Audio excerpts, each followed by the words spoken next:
নমস্কার। ইতিহাসের পাতিগল্প আসরে আমি মাধুকরী ফেরিওয়ালা।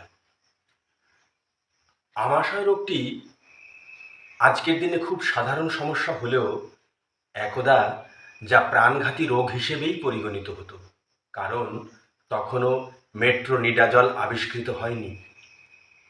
ঐতিহাসিক দুটি চরিত্র এই কঠিন আমাশয় রোগে আক্রান্ত হয়ে একজন শেষ পর্যন্ত মারা যান এবং অপরজন প্রায় মৃত্যু মুখ থেকে ফিরে এসেছিলেন।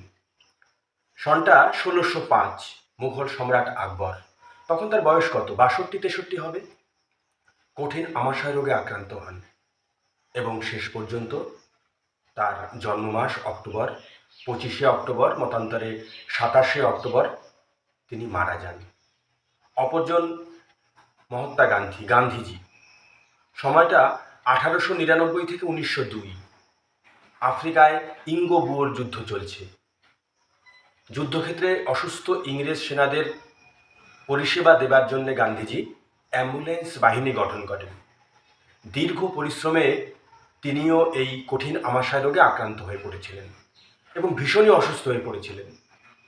তার লেখা চিঠি এবং জীবনীতে এর বিশদ উল্লেখ পাওয়া যায়। আজ এ পর্যন্তই।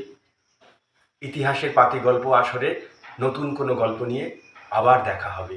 নমস্কার।